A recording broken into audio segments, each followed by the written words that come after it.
नमस्कार दोस्तों, आज मैं आपके लिए लेकर आया हूँ एक सुंदर सी कहानी जिसका नाम है सुंदर राजकुमार। आपने यह कहानी पहले कहीं और भी सुनी होगी, तो प्लीज़ कमेंट करके बताना आपने यह कहानी पहले कहाँ सुनी है। और अगर आप चैनल पर नए हो तो प्लीज़ चैनल को सब्सक्राइब जरूर करना और बेल आइकन को प्रेस करना ऐसी वीडियो के लेटेस्ट नोटिफिकेशन पाने के लिए, क्योंकि हम आपके लिए ऐसी वीडियो लाते रहते हैं। यूनान राज्य की राजधानी है एथेंस। एथेंस के बीचों बीच एक सुनहरी प्रतिमा लगी हुई थी। उस प्रतिमा पर हीरे मोती और सोने चांदी जड़े हुए थे। यह प्रतिमा यूनान के राजकुमार की थी। एक दिन यूनान के दो मंत्री वहां से गुजर रहे थे। प्रतिमा की ओर देखकर एक दूसरे से कहा, सचमुच इतनी सुंदर प्रतिमा और कहीं नहीं देखी। कलाकार ने इसे इतना सजीव बनाया है मानो यह अभी बोल उठेगी। प्रतिमा उनकी बातें सुनकर मुस्कुराई। तभी एक बच्चे की उंगली पकड़े उसकी माँ सामने से निकली। बच्चा रो रहा था। माँ ने कहा, जरा उस प्रतिमा को देखो, राजकुमार कैसे मुस्कुरा रहा है। तुम्हें भी ऐसे सदा ही मुस्कुराते रहना चाहिए, पर तुम तो बात बात पर रोते हो। थोड़ी देर में एक चिड़िया कहीं से उड़ती हुई आई और उस प्रतिमा पर जा बैठी। वह उड़ते उड़ते थक गई थी। चिड़िया अभी सुस्ता ही रही थी कि आसमान से बूंदें गिरने लगी।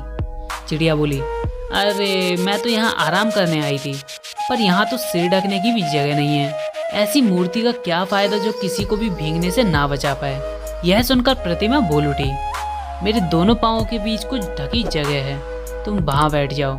चिड़िया वहाँ जाकर बैठी और भीगने से बच गई। रात में राजकुमार ने बताया, मैं यहाँ का राजकुमार था। मैं हमेशा सबकी मदद करता था। दूसरों की मदद करने में मुझे आनंद आता था।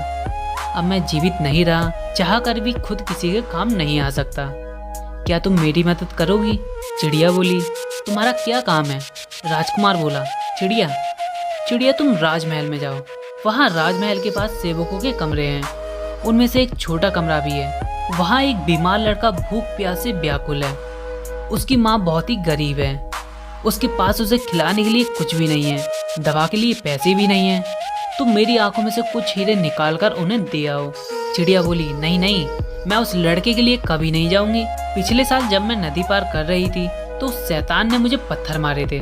चिड़िया की यह बात सुनकर राजकुमार उदास हो गया। राजकुमार को दुखी देख चिड़िया ने उसकी बात मान ली।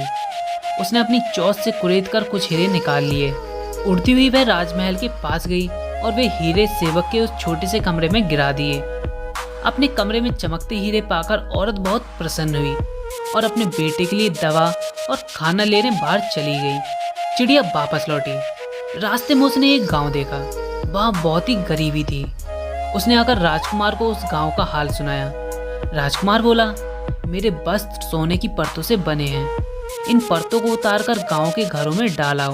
बेचारे कुछ दिन तो पेट भरकर खा लेंगे। चिड़िया ने सोने की एक एक परत ले जाकर सभी घरों में डाल दी। अपने अपने घरों में सोना देखकर लोग खुशी से नाच उठे। चिड़िया लौट तो आई, पर थककर मूर्ति पर आ गिरी। कुछ क्षण में उसके प्राण निकल गए। उस पल में मूर्ति से भी कुछ टूटने की आवाज आती है। उस प्रिंस का दिल टूट गया। अगले दिन जब दोनों मंत्री वहां से गुजरे तब उनके साथ राजा भी थे।